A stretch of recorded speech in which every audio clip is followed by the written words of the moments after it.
considered by most of them to be an imbecile. But when the cameras are on, man, oh man, they cannot get enough of everything he says. We are going to conquer the vast frontiers of science, and we are going to lead humanity into space and plant the American flag on the planet Mars and even far beyond. This is a time for big dreams and bold action. I will do away with red traffic lights, only green from now on. Keep it moving. America's momentum is back. Our spirit is back, and measles are back. We love our measles, don't we? Little spots. Pink, pink, pink. So cool. So itchy. I've had them on my balls. Big. I also signed an executive order to ban women from having their periods. It's demeaning for women, and it's very bad for our country. Melania says it's that time of the month, all month. She's fantastic. So much menstruation. Melania. This whole thing has brought back my 8-year-old self. It's been a gift from God. It's like literally like brought me back to 8 years old where I used to sit in my room. Trump is toast. Jim Carrey and Jimmy Kimmel just tag-teamed Donald and Melania Trump, WWE style. But instead of body slams, it's pure comedic carnage. Carrey's holding nothing back, and Kimmel's roasting like it's Thanksgiving dinner. As for the Trumps, if looks could sue, this would be a courtroom drama. So, what did they say that has MAGA world in full meltdown mode? Buckle up, this is savage, hilarious, and absolutely unmissable. Donald Trump has pushed us to the point where we can't even agree on the weather. What a stupid time to be alive. But has anyone thought about unplugging America and plugging it back in again? Because we are parentless. Right. We are babysat by the television. We're taught how to think by the television. That's the dangerous thing about what's going on right now. There are generations growing up right now who are learning to lie. That lying is okay. That this kids say fake news. That you're supposed to hate half the country. You know? And if anything, we've got to get back to a place where we realize that a vote is not who you are. You know, and because you voted Republican, you're not stupid, you're not different, you're not worthless. You know, I could break bread with anybody who voted for Trump. We could find some common ground to love each other. Jim Carrey and Jimmy Kimmel just served up the comedic roasting Donald and Melania Trump had coming. And it was long overdue. If Karma hosted a late-night show, this would be the grand finale. Carrey, a human cartoon with a talent for turning. Any moment into an absurdist masterpiece went full throttle. Meanwhile, Kimmel, the undisputed king of late-night sarcasm, sliced through Trump's fragile ego like a hot knife through butter. The result? A hilariously savage takedown that even had Trump's most loyal fans squirming in their red hats. the White House put out a memo today warning federal agencies to prepare for mass layoffs. But don't worry, none of this will affect the butler who brings Trump his Diet Cokes 9 times a day. You know, they sent an email to millions of government employees instructing them to share 5 things they accomplished last week. Trump said they would be fired if they didn't, then said they wouldn't be fired. Then he said they would be semi-fired. Now he's saying they'll be wood-fired with caramelized onions. If you're enjoying this, don't forget to subscribe. Meanwhile, Trump is probably rage typing in all caps, pretending not to care while secretly crafting a 3 a.m. rant about woke Hollywood elites and low ratings. The irony? He's always cared more about what celebrities think of him than actual policies, or basic geography for that matter. Remember when he thought Belgium was a city? Yeah, we do too. Jimmy Kimmel's a loser. Dude, Jimmy Kimmel, I did him a lot. He'd be standing on the sidewalk. Oh, sir, may I bring you in? He'd bring me in every time. All they do is talk bad about. Let's not forget Melania in all this. While she usually drifts in the background like an AI-generated first lady, she didn't escape the roasting either. Kimmel had a field day with her robotic demeanor, delivering just the right amount of shade to make you wonder if she even wanted to be there. Was she rolling her eyes behind those oversized sunglasses? Probably. Is she already planning her next Be Best campaign, this time to stop her husband from rage tweeting? One can only hope. With modern times, he criticized capitalism without a conscience. And that's what we have now. We have capitalism without a conscience. He showed the common man being fed through gears of the brutal, dehumanizing industrial age. He took on the American right wing of his day, its worst evils: hatred of immigrants, contempt for the truth, greed, and the abuse of power. We are fighting those same evils today. The best part? Carrey and Kimmel didn't even need to exaggerate. They just held up a mirror to the absurdity of Trump's existence and let the jokes write themselves. It's like he was born for satire, a walking, talking parody. And this time, the joke isn't on us, it's on him. As is tradition, except for 4 years ago when Trump refused to do it, the outgoing first couple welcomed the incoming president and first lady, which was interesting to watch. Trump actually got involved in Melania's outfit for this ceremony. A lot of people are talking about it. He told her he thought it would be super hot if she dressed like a goth Al Capone. And so she did. We found Carmen Sandiego. Imagine waking up every morning and realizing your greatest enemy isn't a foreign superpower, a secret cabal, or even the IRS. It's two late-night comedians armed with jokes sharper than Trump's grasp of basic geography. The irony is almost poetic. The man who built his brand on being the loudest, thinnest-skinned bully in the room is now melting down over a little comedic payback. It's like watching a pro wrestler suddenly complain the punches are too real. For years, Trump hurled insults like an unsupervised toddler in a candy store, wild, nonsensical, and with zero regard for reality. Now, Jim Carrey and Jimmy Kimmel are simply giving him a taste of his own medicine. The difference? They're actually funny. No need for playground-level nicknames or all-caps rage tweets. Just sharp, biting humor that exposes the sheer ridiculousness of Trump's entire existence. And the best part? It's not just Trump in the hot seat. Melania got her fair share of shade too. With his trademark smirk, Kimmel voiced what everyone's been thinking for years. Does Melania actually like her husband, or is she just biding her time like a contestant on Survivor Mar-a-Lago edition? 1 minute, she's slapping his hand, away in public. The next, she's delivering robotic speeches about kindness while standing next to the least kind man on the planet. The contradictions practically write themselves. Melania also went into detail about her favorite moment as First Lady. People always asking me, what was your favorite memory as First Lady? It was in 2020 when Donald get the China virus and he was airlifted to hospital like sick elephant. Darren and I threw party on that lawn. We danced around giant bonfire and shot fire cookers at Mike Pence. I had Lincoln bedroom all to myself and did not sleep wink.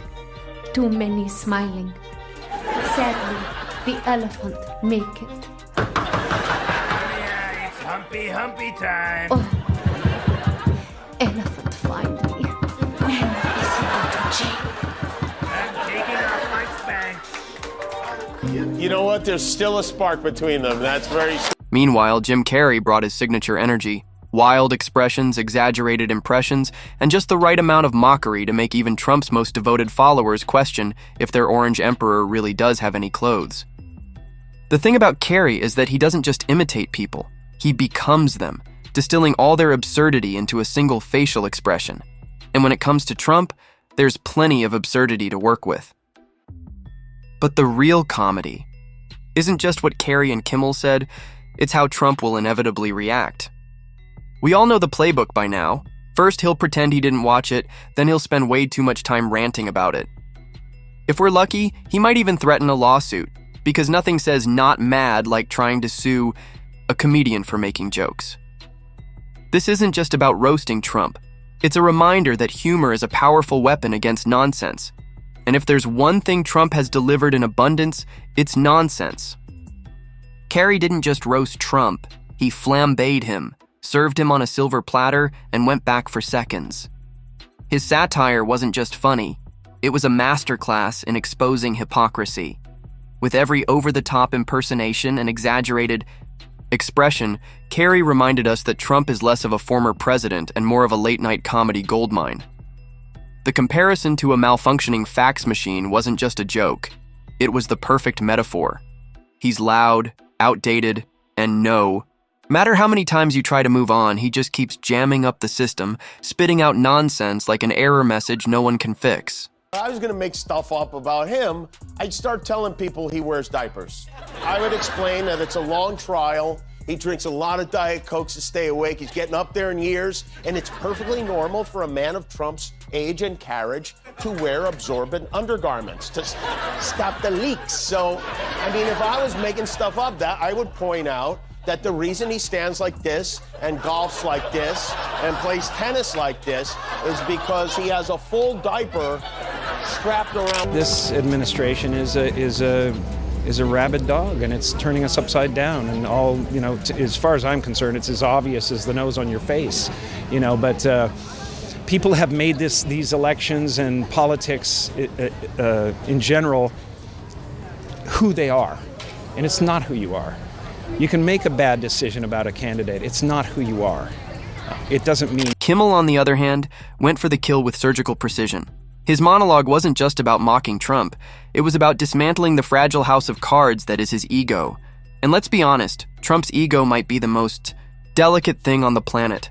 Forget nuclear codes. This is a man who loses his mind over a bad headline. The sheer pettiness of his existence is unmatched. He's the only former president who spends his days rage posting like an angsty teenager, whose crush left him on read. What really elevated this roasting session, though, was how both comedians zeroed in on the absurdity of Trump's post-presidency. Most former presidents write books, start charities, or paint mediocre portraits in their spare time. Trump? He's out here selling gold sneakers and screaming about voter fraud, like a man who still can't accept he got fired from the one job he never wanted to do in the first place. If incompetence had a brand ambassador, it would be him. Okay. Tony Soprano was in Charleston, South Carolina last night, where he took some time to boast about his golf game and complain about chubby photos. Did you see the picture of me, the horrible picture with the stomach out to here? That was...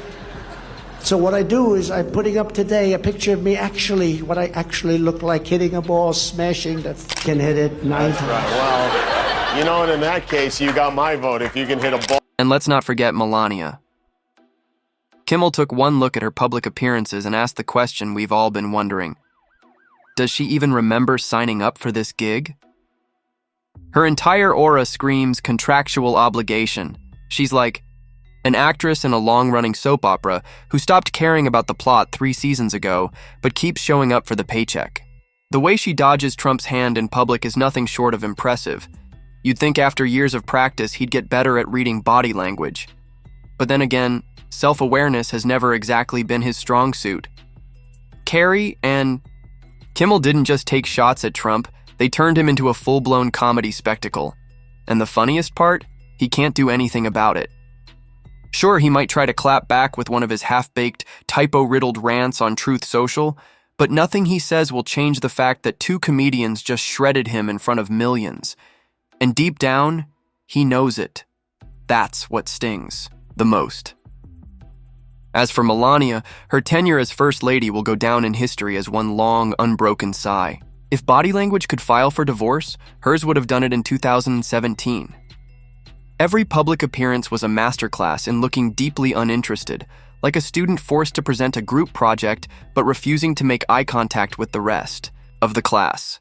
And Carrey and Kimmel? They made sure we didn't forget. Some of the reviews of the book, and they are not excellent. Vanity Fair says Melania Trump's new book is truly bad. But what these reviewers don't realize is that it's not just a book, it's also a fragrance.